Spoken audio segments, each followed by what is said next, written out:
Welcome everybody. I declare the Ordinary Council meeting for July 2026 open at 5:30 p.m. today. Acknowledgement of Country. In the spirit of reconciliation, the Shire of Derby West Kimberley acknowledges the traditional custodians of country throughout the Shire and the continued connection to the land, waters and community. The Shire would like to pay our respects to the people, the cultures and the elders past and present, and the continuation of cultural, spiritual and educational practices of Aboriginal people. Disclaimer, this meeting will be video recorded and live streamed on the Shire's YouTube channel, with the exception of confidential items and periods of adjournment as determined by the presiding member. By being present at this meeting, members of the public consent to the possibility that their voice and or image may be live streamed to the public. Recordings will also be made available on the Shire's YouTube channel and official website following the meeting. The official record of the meeting will be the written minutes kept in accordance with the Local Government Act of 1995 and any relevant regulations. Announcement of visitors. We have myself, President Peter McCumsty, Derby Deputy President Carissa O'Meara, Councillor Trish Galt, Adam Cornish, Councillor Jeff Davis, Councillor Lockie Carraher, Councillor Laurie Shaw, online, Councillor Leah Umberguy and Councillor Val Ross. We also have in the room Terry Buckley and her mum. I've forgotten your mum's first name. Linda, thank you. Welcome. Staff, we have the CEO of the Shire of Derby West Kimberley, Tamara Clarkson, Wayne Neate, Director of Infrastructure, Jill Brazil, Director of Corporate Services, Luke Lawrence, Director of Community Planning, Ryan Balderson, Executive Assistant, and Colleen Balderson, Executive Assistant.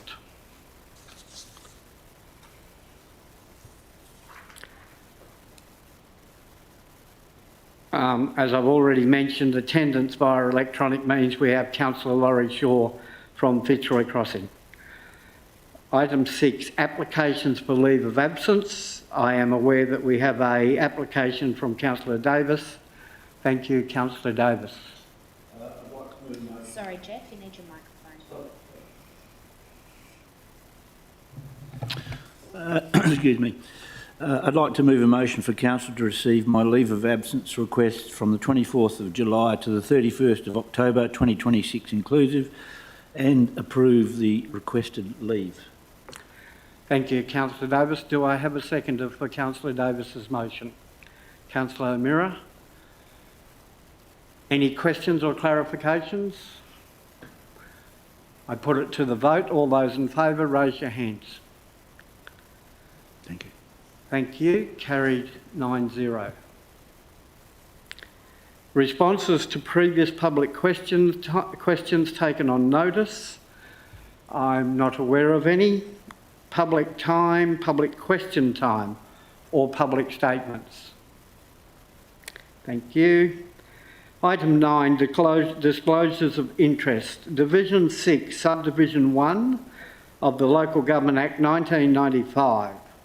Care should be taken by council members to ensure that a financial impartiality and or proximity interest are declared, and that they refrain from voting on any matter which is considered to come within the ambit of the Act. Declaration of financial interest. I have one from our CEO in reference to item 13.1.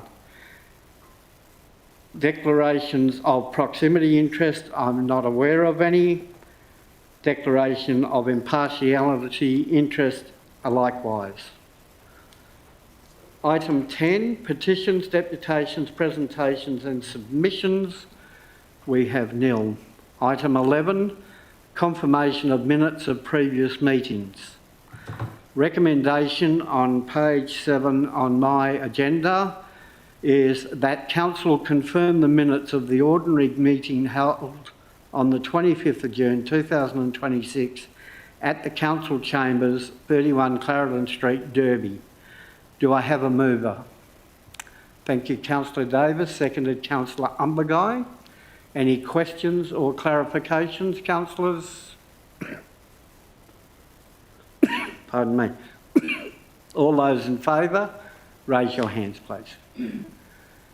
Carried 9-0. Thank you.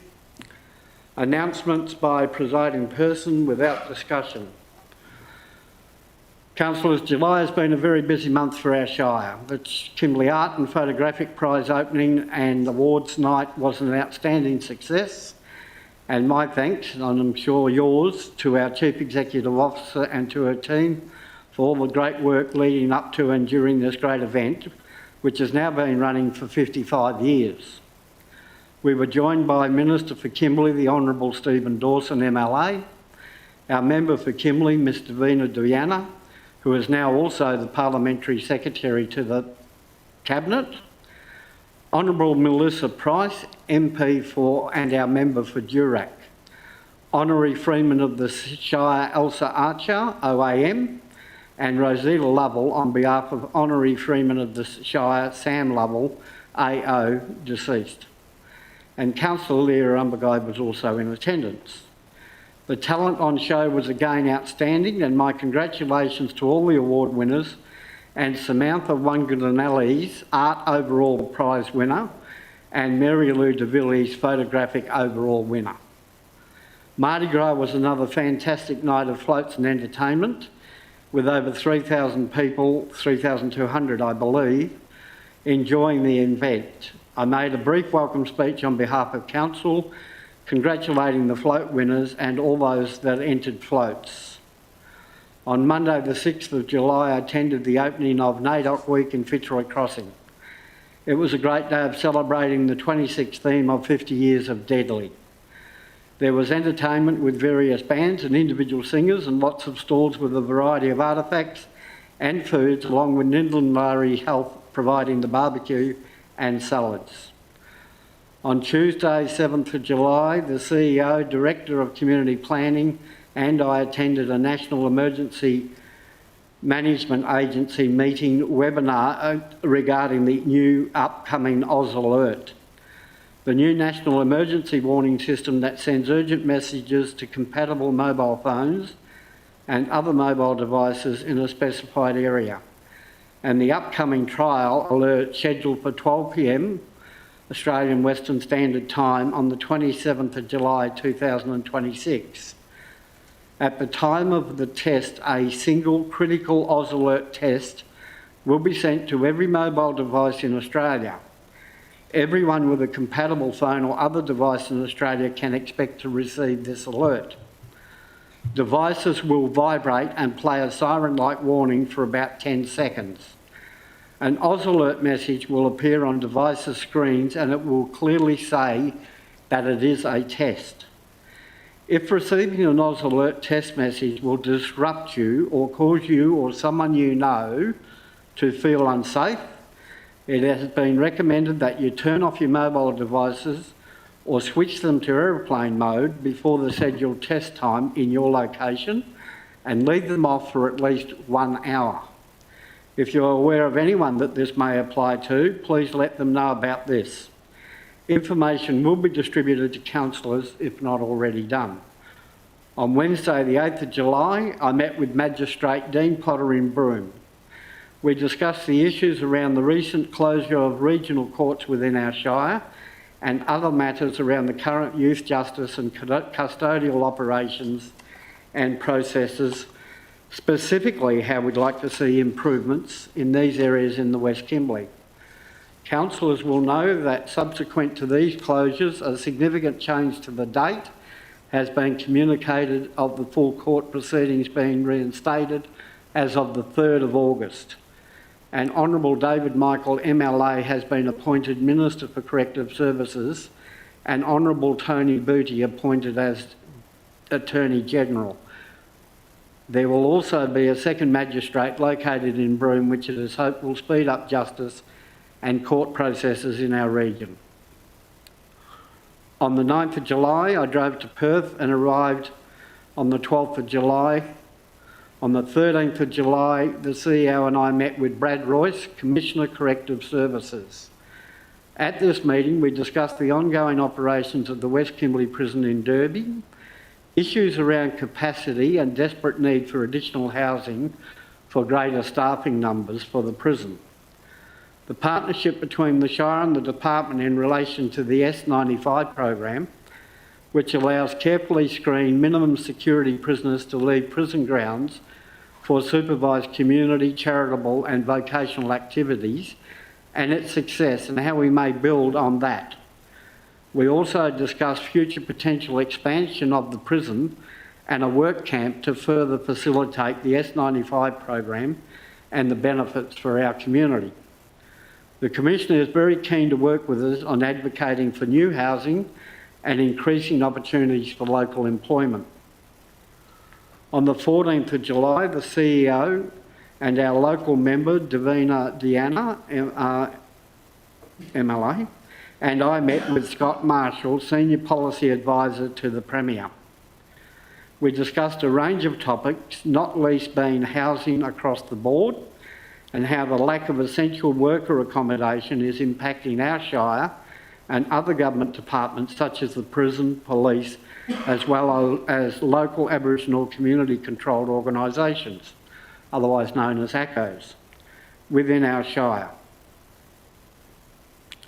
We further outlined issues we are experiencing with the DFES bushfire attack requirements in all new planning and development applications and the delays this is causing when our planners are assessing development applications.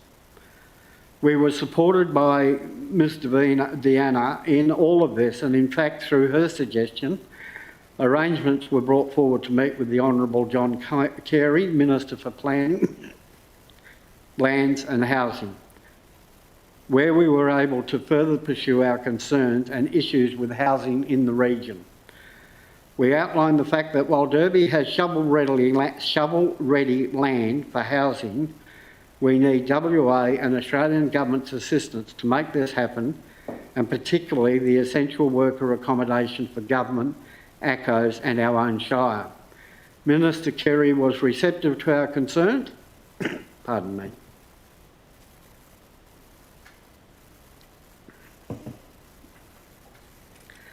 Was receptive to our concerns and has requested additional information from us and relevant government departments. We also took the opportunity to seek support from the Premier's office for our efforts to retain Commonwealth funding, currently held by DFES, for the development of our new waste facilities, given there are and have been several delays in the process, not of our making. Later in the day, the CEO and I met with Lottery West and used this opportunity to thank them all for all their support in the funding they have provided recently. We further outlined our forward plans for consultation in relation to the Derby Recreation Precinct Master Plan and ongoing work to improve amenities for the towns in our Shire. They were delighted with progress of the work carried out on the Derby Civic Centre and are in fact keen to visit Derby for the official reopening of the Derby Civic Centre upon completion of the improvement works. On Thursday the 16th of July, the CEO and I met with the Honourable Hannah Beasley, Minister for Local Government. At this meeting, we outlined the ongoing work we're doing to improve the Shire's overall financial position, including the recent council decision to hand back the lease of the Derby Port to the Kimberley Ports Authority. We advised the Minister of the need for more work on significantly improving funding levels to allow for betterment of our road systems, particularly those unsealed roads that have problems with creeks and crossings where our capacity to fix these is limited to maintenance only. The solution being to receive funding to fix these problem areas so that we can continue to provide community and pastoral access. We outlined our proposal to work with relevant departments about the required works for Camballen and Camballen-Marida roads. Again, we raised the issue of housing for essential worker accommodation and the issues we are experiencing with development applications in relation to the requirements of the DFES bushfire attack plans. The Minister and her staff noted our concerns and will be following up on these. The Minister also expressed her desire to come to our Shire, not having been here ever, and we will work with her office to make sure this happens. Thursday the 16th of July, the CEO and I attended the Kimberley Regional Group meeting via Zoom. The minutes of this meeting have since been circulated to councillors. One item I note for councillors is the KRG members have nominated myself to be the representative as an observer on the Kimberley Aboriginal Youth Wellbeing Steering Committee on behalf of the Kimberley Regional Group. There are 4 meetings held in the region annually. 2 of these are online and 2 are in person. The first meeting I attend will be in Kununurra on the 6th of August 2026. That, councillors, ends my report. Thank you.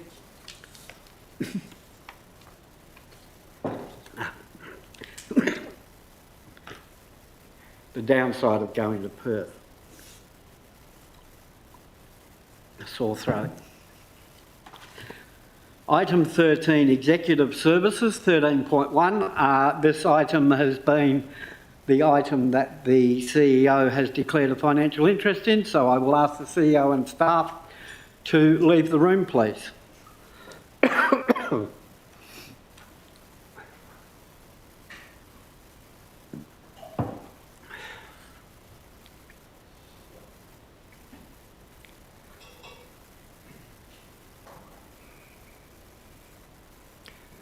Councillor's summary for this is it's for Council to approve a request from Tamara Clarkson, Chief Executive Officer, to take annual leave from the 21st of September 2026 to the 9th of October 2026 inclusive, and to appoint an acting Chief Executive Officer for the duration. The recommendation on my agenda, page 9, is that Council 1. Approve the annual leave of Tamara Clarkson, Chief Executive Officer, for the period commencing 21 September 2026 to 9th of October 2026 inclusive, and 2.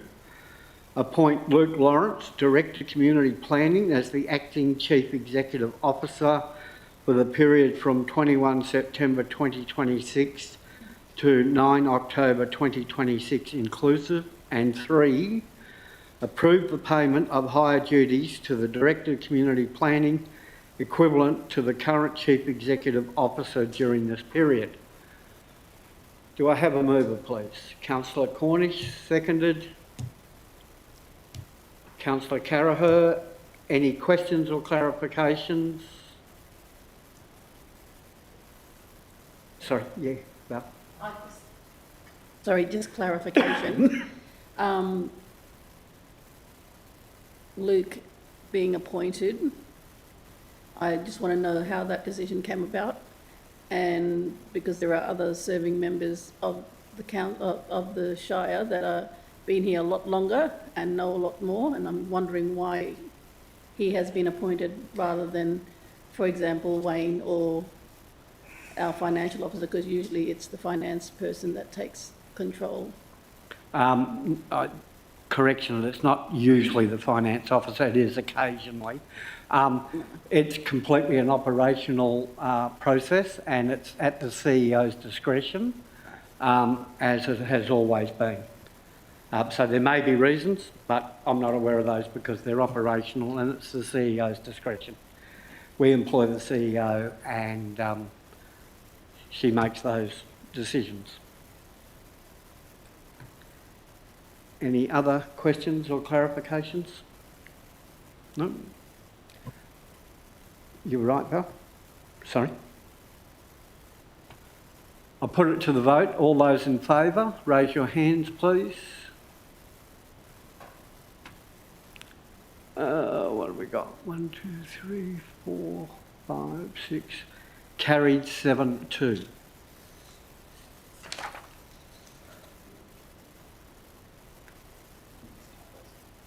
Yeah, so I'm assuming councillors who didn't put their hands up are against it, the recommendation. Councillor Ross? Councillor Mira? Okay. So 7-2. Item 13.2, councillor member conference, Jeff, would you mind, Colleen, can you just ask the CEO and staff to rejoin us?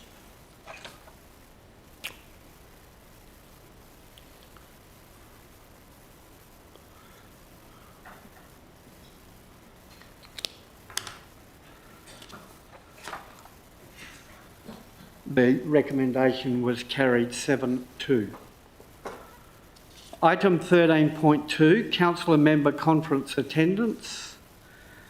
Councillor summary for this: to seek nominations and subsequent council approval for travel and attendance to the Walga Local Government Convention 2026 and annual general meeting to be held on the 16th to the 18th of September 2026 at the Perth Convention and Exhibition Centre, otherwise known as the PCEC. The recommendation, councillors, is that council endorse the following council members' attendance at the 2026 Western Australian Local Government Association's Annual General Meeting and Local Government Convention to be held on the 16th, 17th and 18th of September 2026.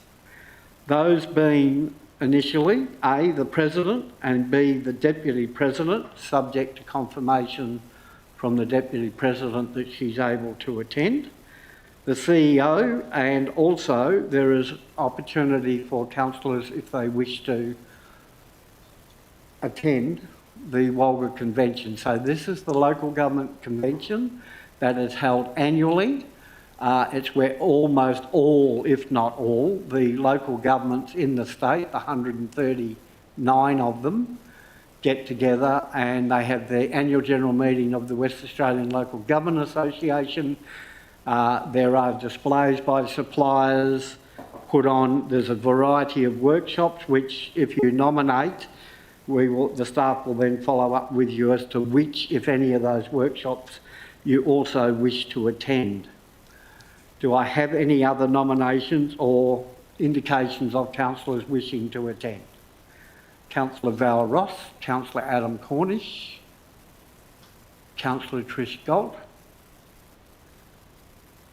Happy with that? Thank you. That then forms the motion, and that is that the President, along with the CEO, the President, Deputy President, who are the voting delegates, Councillor Val Ross, Councillor Adam Cornish and Councillor Trish Galt will attend the Walga Convention. Mover? Thank you, Councillor Davis. Seconded, Councillor Cornish. Any questions or clarifications, councillors?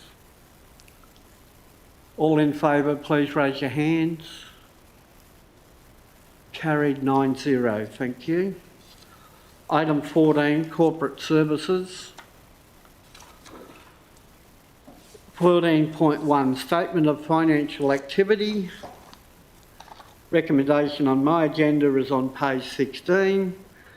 Monthly financial report. Recommendation that council receive the monthly financial management report incorporating the statement of financial activity for the period ending 31st of May 2026. Can I have a mover, please? Councillor Cornish, Councillor Davis,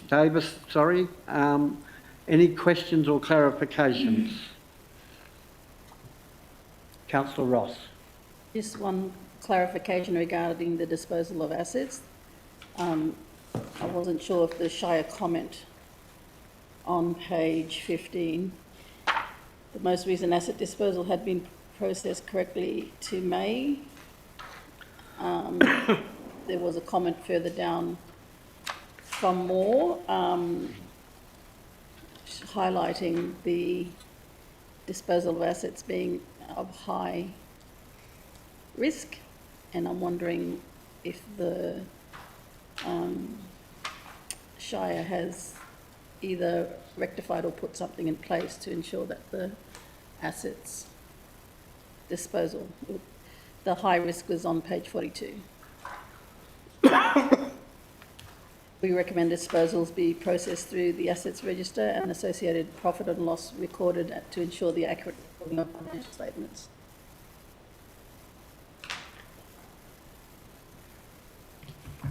Through the chair. Yes, that has since been done. There was a timing at month end and that has all been rectified for the end of financial year. Any other questions or clarifications? Put it to the vote. All those in favour, raise your hands. Carried 9-0. Item 15, infrastructure, 15.1. Application to install a grid on Tablelands Road by the Australian Wildlife Conservancy. The recommendation in my agenda is on page 44 and reads as follows: that Council 1 approve the installation of a new grid on Tablelands Road, and 2, direct the Chief Executive Officer to write to Australian Wildlife Conservancy with advice on the approval, noting that all costs of the installation, ongoing maintenance and future replacement be the sole responsibility of the Australian Wildlife Conservancy. Can I have a mover, please? Councillor O'Meara, seconded Councillor Cornish. Questions or clarifications? Councillor Galt. Thank you. I'd like to query risk management in terms of the asset belonging to AWC, and how does the Shire intend to manage that risk? So if something were to happen on that grid to public, how is that risk lodged? So Thanks, Wayne. through the chair, the risk is we inspect the grid once it's been installed and approve the installation so that it then complies with the requirements of Main Roads installation of grids. Once that's occurred, then it's theirs to maintain. So it's in our regular inspections, we follow it up. If someone then injures themselves or damages themselves on the road due to the grid, it will be on them because it's their grid. It's not ours, it's their installation on our road.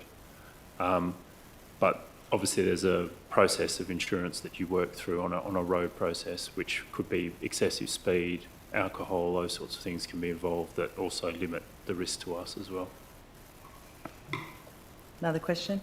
Are other assets like this owned by other companies or agencies in the Shire? Yep, Nerima Station owns a couple. Some other stations own grids on their various properties, because otherwise it's up to us to maintain them, and we're trying to lessen that cost and that burden of infrastructure into the future. One more. How many inspections are done per year? On that road, probably one.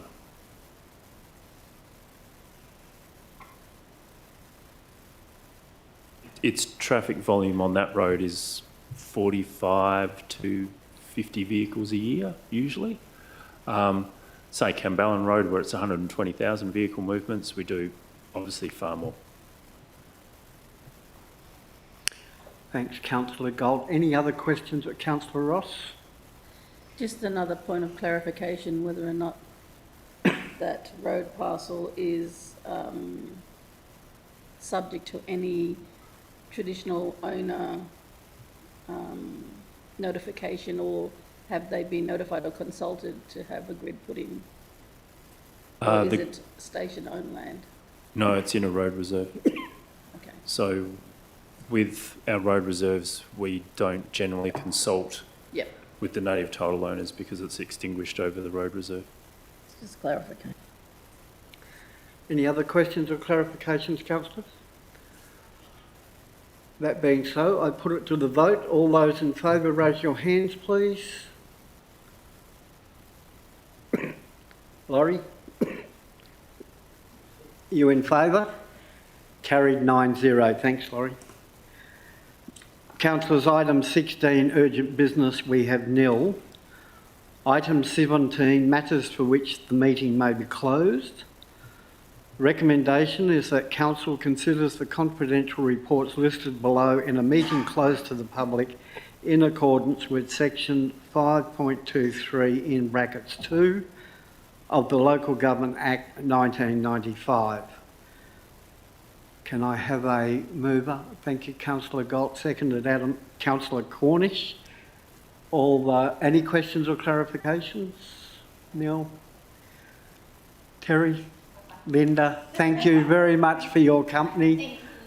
As always, welcome to come back, but I think that's about the end of it. No worries. Thank you. Close the meeting.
Yeah.